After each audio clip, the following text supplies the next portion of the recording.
Ahora, mi segunda conferencia en esta mañana es al respecto del diagnóstico no invasivo del rechazo agudo del trasplante renal.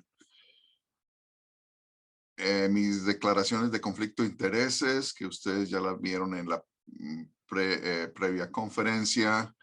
Aquí le robé al maestro Fontana Rosa una caricatura en donde le cambié el corazón por el riñón, pero obviamente aquí el compañero del doctor Green nunca había visto un rechazo agudo de riñón tan severo.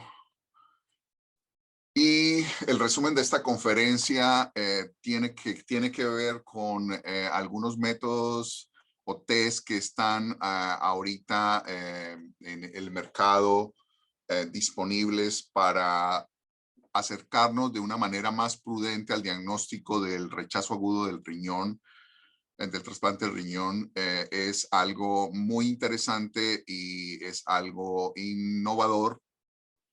Hay que ver que las recomendaciones que Kit Go da versus los nuevos marcadores no invasivos de rechazo agudo, y tenemos que ver qué es más conveniente para nuestros pacientes. Ha sido un desarrollo que viene desde los años, de mediados de los años de 1950, 1948, con el descubrimiento de lo que es el ADN y el gran impulso de la parte genómica y proteómica en investigación en los últimos, en la última década del siglo pasado, y continuando en centuria del 20. La presencia de ADN libre de las células del trasplante en la circulación de los receptores fue descrita por primera vez en 1948, 3 años antes del descubrimiento de la doble hélice de ADN por Watson and Crick.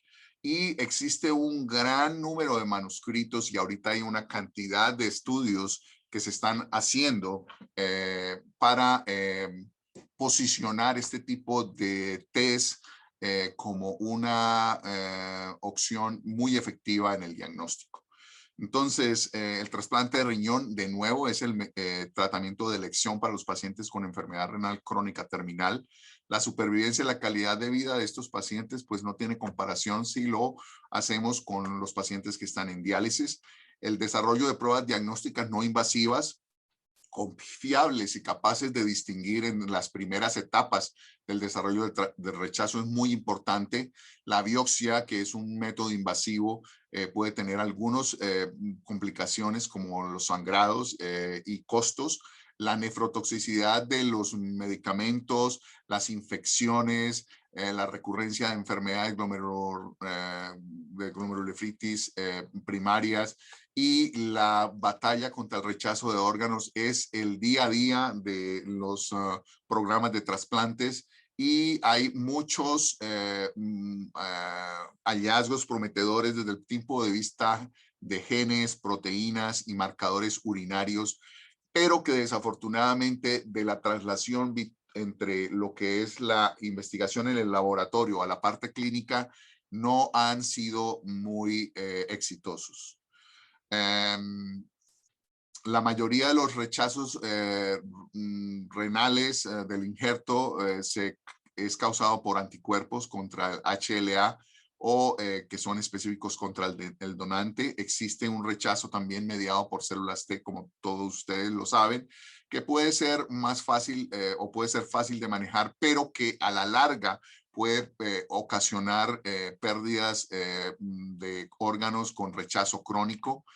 Existen estudios en donde, por ejemplo, en el Calibre se encontraron por lo menos 7 genes que predicen la ocurrencia de rechazo renal agudo mediado por células T. Eso es estudiando la parte genómica de los pacientes trasplantados. Y los autores sugieren que son capaces a veces de diferenciar entre lo que es el rechazo en sí de infecciones o complicaciones como la infección por el poliomavirus. Hay estudios genéticos de proteomics en el análisis de diferentes proteínas, genes que están envueltos en la presentación del injerto. Ustedes pueden, si quieren, ver en internet estos sitios y es realmente interesante el approach que estos investigadores han tenido para desarrollar este tipo de técnicas. Unas palabras al respecto de cómo estas técnicas funcionan y esto es algo que se ha metido no solamente en la parte de rechazo de trasplantes, sino también en la parte de oncología. Entonces, por ejemplo, tenemos dos chips que necesitan obviamente un computador para leer y que se marcan de manera diferente el tumor y, por ejemplo, el normal. Y existe una diferenciación en el microchip con colores, dependiendo con lo que se marque, y la intensidad de los diferentes genes que están localizados en regiones específicas. El computador puede identificar cuáles están upregulados, cuáles están disminuidos. Lo mismo acá con una técnica de láser para leer la intensidad de los genes. El rojo está upregulado y el verde está disminuido en diferentes enfermedades que se pueden utilizar. Esto es un approach con proteínas en donde se hace una electroforesis two-dimensional y se marcan estas proteínas con diferentes marcadores. Una vez se utilizan o están los geles corridos, se identifica las diferentes proteínas utilizando MALDI-TOFI espectrofotometría. Y este fue un trabajo que desarrollamos nosotros cuando yo estaba en la Universidad de Colorado, por allá en los años 90, 93, en donde estudiamos diferentes células con diferentes adaptaciones a medios hipertónicos. Identificamos una proteína que se regula, que era proteína S100, Calcium Binding Protein A4, con el incremento de la hipertonicidad en las células, y esta proteína ayuda a la adaptación celular a estos medios hipertónicos. Como ustedes pueden ver, existen múltiples approaches, existen múltiples métodos que podemos utilizar y que pueden tener una aplicación en el diagnóstico del trasplante. Otros grupos, como el grupo dirigido por este autor, descubrieron estos 4 genes que se encuentran upregulados incluso 20 días antes de que ocurra el rechazo comprobado por biopsia. Esto lo hicieron en, obviamente, estudios que hacen biopsias cada cierto tiempo para discernir en qué momento se presentan los hallazgos en la biopsia y la expresión de estos genes con los diferentes métodos de análisis que ellos tienen. Sin embargo, fue difícil reproducir estos resultados porque es muy complejo aislar el RNA de células que están presentes en la orina. Otros tipos de estudios identificaron hasta 17 genes en este ensayo que se llama KSOR, que pueden detectar el rechazo agudo en sangre durante tan pronto como 3 meses antes del diagnóstico histopatológico.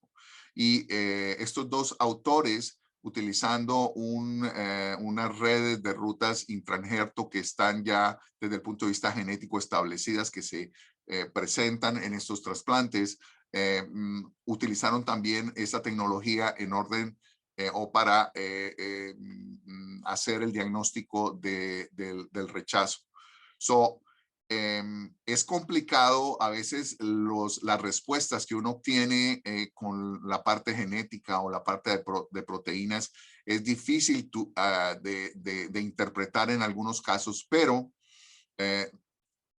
cuando se incrementan o se disminuyen algunos de estos genes, pueden correlacionarse con la presencia de un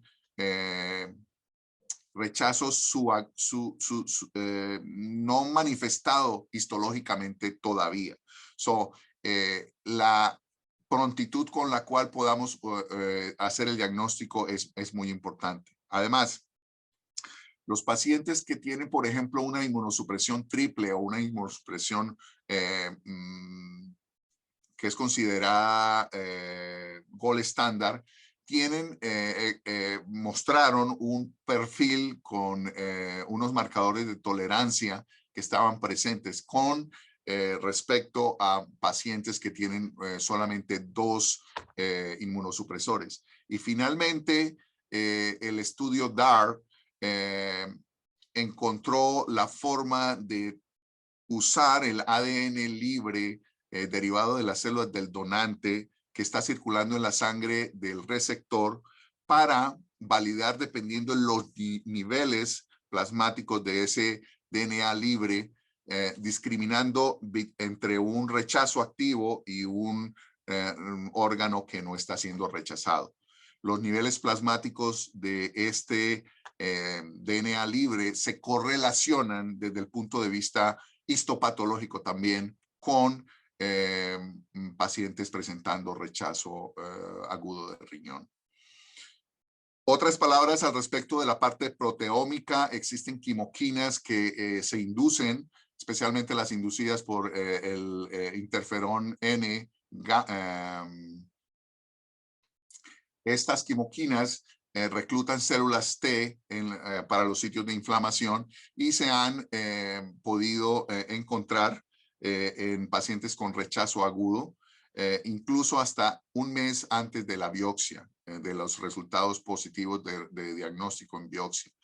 Entonces son cosas que son muy, son elementos que son muy apasionantes, son muy interesantes desde el punto de vista de aplicabilidad en el diagnóstico de trasplante. Obviamente esto tiene que ser validado en diferentes poblaciones y tienen su sensibilidad, especificidad, los valores de positivos o negativos de la parte epidemiológica que tienen que cumplir. Ahora, el test de ADN libre, entonces, esto no es nuevo, esto es algo que se identificó alrededor de los 1950, incluso antes del descubrimiento del DNA. Y últimamente, en los últimos 5 años, existe un buen número de manuscritos y estudios en donde se trata de encontrar las técnicas para utilizar como herramienta la detección temprana y precisa del rechazo renal. Estos métodos permiten medir los niveles de ADN libre de las células derivadas del trasplante a lo largo del tiempo y puede ser utilizado como un marcador de la lesión en el aloinjerto. Y se basan en una técnica, específicamente el AlloSure, de polimorfismo de un solo nucleótido, que son la diferencia entre el gen del donante y el gen del receptor, para crear pruebas que tengan la capacidad de diferenciar la cantidad de DNA libre en la sangre del receptor que proviene del órgano. Ahora, esto ha tenido aplicaciones en enfermedades genéticas, en enfermedades también en cáncer, oncológicas. Y básicamente los 2 test que tenemos ahora en el mercado, AlloSure es un test de Care ID, es una empresa que está ubicada en California, y el competidor es Prospera, de Natera, también ubicada en California. La diferencia básica entre estos dos test es la plataforma de cómo ellos leen los test. AlloSure utiliza una plataforma de una empresa que se llama Illumina, utilizando Next Generation Sequencing, y Prospera utiliza una plataforma que ellos ya utilizaban anteriormente para hacer pruebas para diagnosticar problemas con cáncer. Son pruebas similares, pero no son iguales. Y básicamente esta diapositiva la había presentado anteriormente, en donde ustedes pueden ver la sensibilidad, la especificidad de las dos pruebas en un estudio que hicieron en Washington State, el doctor Melancon, y donde da unos números que en un determinado momento pareciesen favorecer un poco más a AlloSure que a Prospera. ¿Qué hacemos antes? ¿Qué estábamos haciendo antes y qué hacemos ahora? Pues estas son las parámetros convencionales de KDIGO que usamos en el manejo y seguimiento de nuestros trasplantes, pacientes con trasplantes. La definición de lesión aguda es un incremento de la creatinina a estos niveles por este tiempo, o incluso este valor que está peor, y también la presencia de disminución en la producción de orina. Es también sabido que utilizamos la cuantificación de proteína en la orina para ver si hay algún problema, al igual que la detección de PCR para poliomavirus, Epstein-Barr, y cuando lo ameritan, CMV also. La creatinina sérica tiene un valor predictivo pobre, alrededor del 52% de sensitividad. El aumento de la concentración en la orina de algunas proteínas tubulares que fueron muy aplaudidas en los años 90, desafortunadamente no tienen un papel muy decisorio en definir si es una lesión del injerto isquémica o aloinmune, y también otras proteínas inducidas por el interferón gamma carecen de especificidad para distinguir entre rechazo y otras lesiones agudas del riñón. Entonces, ¿qué tenemos? Tenemos unos métodos que usamos con relativa frecuencia: la creatinina sérica, la depuración de inulina o creatinina, pero tenemos este cuadro, que es un cuadro modificado de CARE-ID, en donde tenemos test no invasivos, estos nuevos test que tienen un potencial diagnóstico exacto y bueno. Los test invasivos, que es la biopsia básicamente, versus la creatinina, el DSA, que en un determinado momento pueden ayudar, pero puede ser muy tarde a veces para los riñones. Tenemos que reconocer que los parámetros convencionales tienen limitaciones. El incremento de la creatinina sérica no es específica. Puede ser un proceso renal intrínseco, puede ser un rechazo agudo, una infección o un proceso transitorio. Es más, hasta efectos hemodinámicos de los inhibidores de calcinurina. El proceso de rechazo agudo involucra diferentes etapas, signos clínicos. La creatinina sérica puede no cambiar a pesar de que esté empezando una lesión incipiente o considerable en el riñón. Entonces, por todo eso, tratamos de cogernos de diferentes elementos: la parte clínica, la parte de laboratorio, los DSA, que nos ayudan a tratar de identificar qué pacientes pueden estar presentando un rechazo. La habilidad del DSA es importante, pero en algunos pacientes no son muy fácil de interpretar y hay anticuerpos contra el donante que se pueden desarrollar antes del trasplante en los pacientes que están sensibilizados o al tiempo del rechazo o de novo, que serían los más importantes.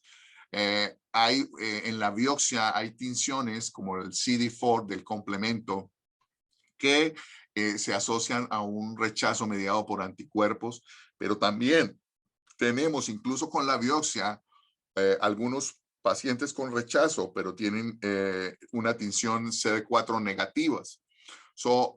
Es importante monitorizar sobre todo los DSA de novo, especialmente los primeros 3 a 12 meses post-trasplante y continuar por lo menos con determinaciones anuales basados en la experiencia de muchos grupos de trasplante. Ahora tenemos un caso de rechazo de una mujer hispana de 29 años con antecedente de enfermedad renal crónica, al parecer por FSGS, y que estuvo en tratamiento de diálisis por cerca de 3 años. Luego recibió un riñón de un donante cadavérico y se realizó diciembre 24 del 19. Ella presentó un incremento de la creatinina de 0.7, 0.9, que era la base, a 2.08, 2.9. Y el test de laboratorio, incluyendo los test de laboratorio que se hicieron, incluyendo un DSA que fue negativo, se hizo el AlloSure, que es el test con el cual yo tengo experiencia y mi grupo ha trabajado.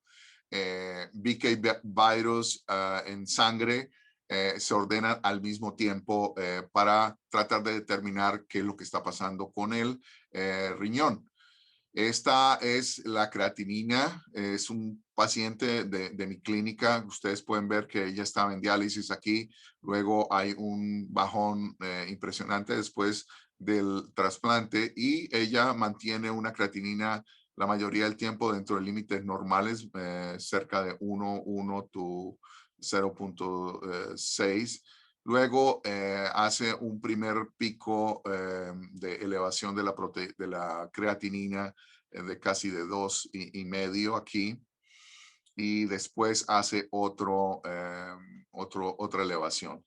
Este fue el primer evento y es el evento que identificamos como un posible rechazo. Este evento aquí fue un evento relacionado con una infección con COVID-19 que ella presentó y presentó una falla renal aguda. Entonces, esta es la información de ese trasplante de ella. Es un Deceased Donor Kidney Transplant en esta fecha. La enfermedad primaria fue FSGS. Había unas preguntas al respecto de esta otra enfermedad. KDPI 1%, o sea, muy buen órgano. No tenía sensitivización. Recibió como inducción thymoglobulin. El donante era negativo, el receptor era negativo por CMV. El tiempo de isquemia fría, 9 horas 44 minutos. Ella tenía un poco de proteinuria antes del trasplante. Se ingresó en agosto con un COVID positivo, hizo una falla renal aguda. Y en agosto 9, ella, antes de hacer la biopsia, se le hizo un AlloSure que mostró un nivel de 1.1 y les voy a explicar ahorita qué significa eso. Después de ese AlloSure, que es bastante sugestivo de la presencia de un rechazo, se procedió a la biopsia que confirmó la presencia de un rechazo celular agudo grado 1A, sonó muy intenso, con daño tubular agudo, tenía CD4 negative y todos estos test fueron negativos. Después se le ligó la fístula y 2 meses luego se le hace un AlloSure que dio 0.2. La creatinina ha mejorado después de un tratamiento con esteroides y con un una reevaluación del tratamiento de mantenimiento. Ya estaba en ciclosporina, se pasó a tacrolimus, prednisone and mycophenolate. Creatinina está mucho mejor. Entonces, este fue el AlloSure inicial. Ustedes pueden ver aquí el nivel 1 es el nivel de injuria o de lesión, y el nivel 0.21 es el nivel que dice es negativo para trasplante. O sea, que un trasplante, un rechazo de trasplante estaría dentro de este intervalo de 1 a 0.21. Entre más cerca uno está, o más de 1, obviamente más posibilidades de tener el rechazo, y ella tenía 1.1. Con esto, el paciente fue a biopsia, y la biopsia con el resultado se le empezó el tratamiento para el rechazo. Ahora, en la próxima diapositiva tenemos más o menos la misma información que le había dado antes. Y lo importante aquí es que el AlloSure que se hizo en octubre ya representaba, después del tratamiento y de la optimización de la inmunosupresión, un rango de 0.21, que es el rango en donde se supone que no hay rechazo. Entonces, esta es la manera como se reportan este test, y la manera de interpretar el test está basado en esta en esta muestra de casi 70,000 muestras de 24,000 pacientes de 180 diferentes centros. Ahora, hay limitaciones de los parámetros convencionales. Obviamente, la biopsia es el gold estándar, pero puede incluir un error de muestreo, variabilidad del patólogo que nos está haciendo el favor de ver la biopsia, y existen marcadores alternativos menos invasivos pero sensibles. Que al final se termine haciendo la biopsia, muy seguramente es una tendencia que puede cambiar con el tiempo, pero la gran mayoría de los diagnósticos de rechazos son basados en patología hoy en día, y es algo que no es discutible. La identificación y validación de marcadores que correlacionan o predicen la presencia de rechazo es muy importante. Los muestreos seriados en algunos sitios lo hacen. Yo creo que es un trauma adicional que se le hace al riñón, pero desde el punto de vista académico y de estudio puede ser bastante importante la información que se obtengan. Y es importante distinguir entre los pacientes de alto o bajo riesgo, específicamente para hacer un seguimiento y ver si hay un indicación de utilizar estos métodos no invasivos para optimizar el manejo inmunosupresor, y para ver que no nos enfrentemos a una pérdida temprana del trasplante por nefropatía crónica de trasplante, o por rechazos celulares o de anticuerpos que son subclínicos.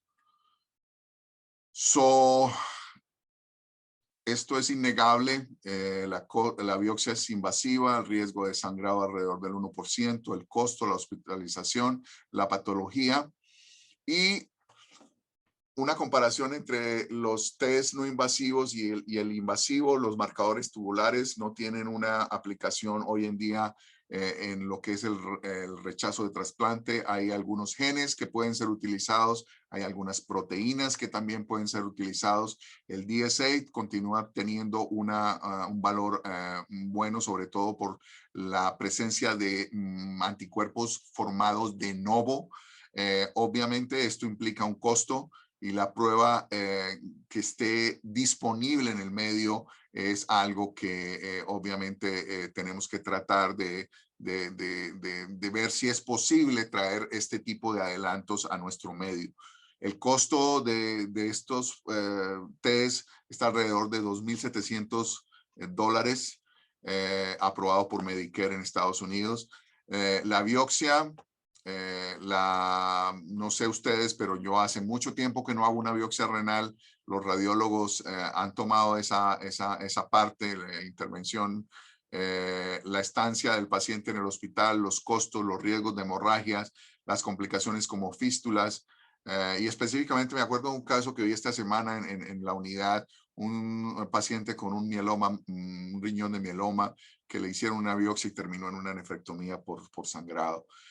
Entonces hay otros dilemas como riñones solitarios, los pacientes que tienen objeción para recibir transfusiones, que son difíciles de llevar a biopsias. Estas filminas que voy a presentar a partir de acá me las cedió la compañía que produce AlloSure, que se llama CareDx. Y básicamente esta primera diapositiva es una diapositiva en donde más o menos describen cómo ha sido la historia desde el descubrimiento del ADN libre en la sangre, la presencia de estudios y manuscritos que han revivido y que han soportado los estudios que las compañías que producen estos test han utilizado para el desarrollo de esta tecnología. Cómo los investigadores han demostrado de manera real y fehaciente que estos test son exitosos y son buenos para utilizarlos en la discriminación de trasplantes. Algunos compañías pueden decir que se puede tratar de discernir entre cuándo es un rechazo agudo mediado por anticuerpos o por células T. Eso es algo que puede ser discutible. El mismo cuadro que vimos anteriormente en donde comparamos test no invasivos con los test invasivos, un diagnóstico exacto y eficaz, diagnóstico menos exacto, pérdida de tiempo y también costos. Y básicamente lo que pasa aquí es que el órgano del donante, que no está aquí, sino que está aquí, produce o las células mueren y estas células mandan pedazos de DNA al torrente circulatorio del receptor, dependiendo del nivel, de los niveles, usando la técnica del SNF que discutimos anteriormente también. Ellos pueden correlacionar estos niveles entre una lesión que no es activa y una lesión que es activa, y obviamente los pueden colocar de una manera gráfica. Básicamente tenemos aquí todos los 23 cromosomas del genoma humano y la forma como ellos identifican o diferencian un tejido del receptor con el donante es por SNPs y es el polimorfismo de nucleótidos simples. Básicamente cubre todo el genoma, tiene una cobertura también multiétnica, o la raza está incluida, y tiene una alta uniformidad y una alta forma de replicación. Una sola base diferencia es la génesis de estos test, una diferencia de una G por una T, y obviamente vamos a necesitar una máquina y una manera de desarrollar la secuencia y el reporte del test, que puede tomar alrededor de 24 horas en Estados Unidos. Esta es la máquina, la plataforma es un MySeq System from Illumina. El costo, no estoy muy seguro, pero alrededor de 125 a 150 mil dólares. Creo que en Colombia la Universidad Nacional, el doctor Yunis, tiene esta máquina. Y aquí podemos ver una comparación entre lo que es AlloSure, Prospera, los valores predictivos negativos y positivos, rangos que varían dependiendo de los estudios, la sensibilidad y la especificidad y la forma como se interpreta el test que vimos anteriormente por AlloSure. Personalmente no he tenido la oportunidad de utilizar Prospera. Y lo que sigue ahora es cómo vamos a utilizar estos métodos en el seguimiento de nuestros pacientes trasplantados. Hay un protocolo que desarrolló la compañía que se llama ARTS y básicamente se hace un test cada mes por los primeros 4 meses de trasplante y después se hace un test cada 3 meses. ¿Por cuánto tiempo? Es algo que se tiene que definir. Obviamente para la compañía, si lo siguiéramos haciendo por todo el tiempo del trasplante sería ideal, pero yo creo que la idea es tratar de discernir en cuáles pacientes son de alto riesgo y continuar posiblemente un seguimiento, si no de igual intervalo, unos pocos intervalos de tiempo más grande, pero que puede al final traducirse en un mejor resultado del trasplante. Bueno, entonces, esa es la última parte, vigilancia del trasplante, la fracción de filtración glomerular empieza a decaer tarde, la creatinina no es un marcador muy sensible y básicamente después del fenómeno de isquemia, reperfusión y el trasplante inicialmente, vamos a tener de pronto un incremento crónico de la inflamación y fibrosis en el órgano que podemos en un determinado momento ser capaces de diagnosticar con este tipo de test. Finalmente, las conclusiones son herramientas de diagnóstico molecular complejas y modernas, tienen un costo. La cuantificación de DNA libre del donante es una herramienta valiosa. Yo creo que tiene y va a seguir avanzando en su forma de reportar y de hacer más sensible y más específica esta tecnología. Los ensayos de DNA libre del donante son similares, pero no son iguales. Es bien importante que tengamos en cuenta esto. Es importante tener este tipo de test en el medio. Obviamente incluyen un costo, incluyen un sitio en donde podamos desarrollar y podemos hacer el test. En Latinoamérica el AlloSure se llama AlloSec y es un kit que viene para hacer 24 tests en el kit. Y se puede realizar en el laboratorio de cada centro si tiene elemento de secuencia y de lectura que usa una manera nueva de hacer la síntesis de nucleótidos y de lectura de este tipo de test. Este es el costo actual en Estados Unidos y yo creo que es un elemento importante que tenemos que discutir. No es la última palabra, pero es algo que puede ser usado de una manera lógica y tiene un potencial bastante grande, específicamente para el futuro de lo que es el trasplante.